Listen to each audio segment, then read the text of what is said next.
Hey, good day YouTube. It's July the 30th, 2017. It's going to be about 90 degrees today, on its way to 105 by Wednesday or something they're saying.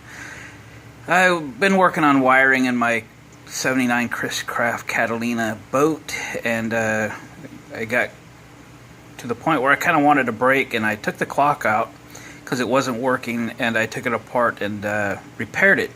So I have the clock working, and I'm now going to restore the brass finish on it. I've just taken it off of its base. The base is also brass, and then of course the ring on this is brass, but the face of this is plastic, so you got to be a little bit careful what you do with it.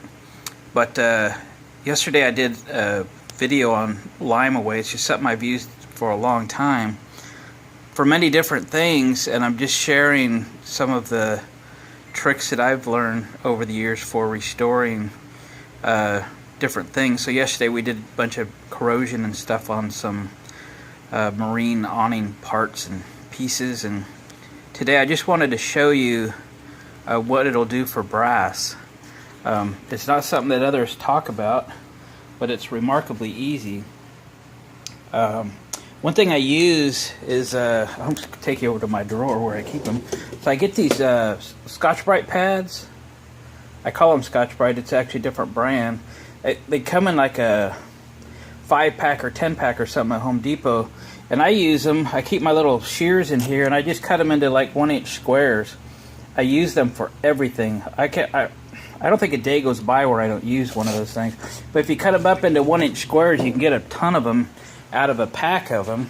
And I'm going to use a little 1-inch square pad, some lime away, and I'll show you what we can do with polishing brass. So let me set you up on the tripod here. Remember, this lime away it's definitely got acid in it. It has to work, right? So don't get it on your fingers. So we're gonna glove up one hand here and show you how this works. So I'm going to take my little piece of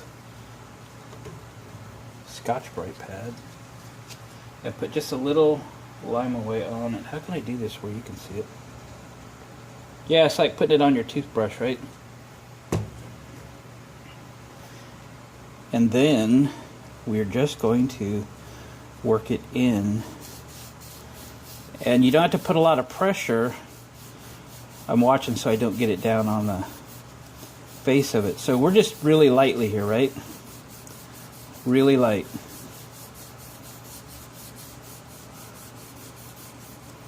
Look at that. You see it coming off? I'm not going crazy with it. I'm not doing anything crazy. We're just letting it work, and every time you go over it, it kind of knocks down a layer. Take it down another layer.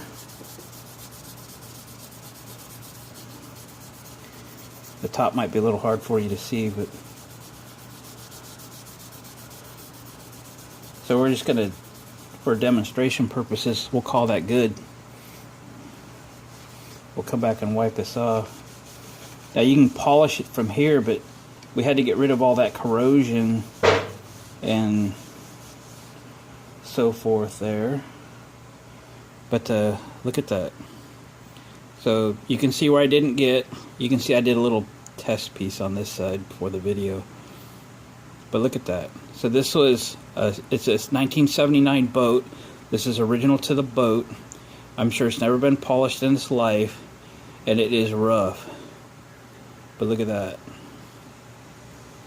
Not only did I get my clock working today, it probably doesn't like to go upside down, but I'm gonna make it look good too. It's made in Germany. What's the brand on this thing? I don't know, I can't read it. Maybe you could read it. Will it focus? Focus. Focus. So anyway, you can tell it's going to take me all of 5 minutes to finish this brass polishing. And you know what? For this boat, that's good enough. I'm not going to do any more with it. That's just going to be it. So I'll finish that little piece and go around the rest of it. And my little clock out of my crisscrow, which I just made it quit, you'll be good to go. Come on, baby. There we go. So, remember, it's got a little acid in it. You don't want to get it on. You don't want it in your eyes. It's a corrosion remover, and it looks wonderful, doesn't it? You can see the space between what I did earlier and what we just did on camera. And there it is. My clock's going to look great.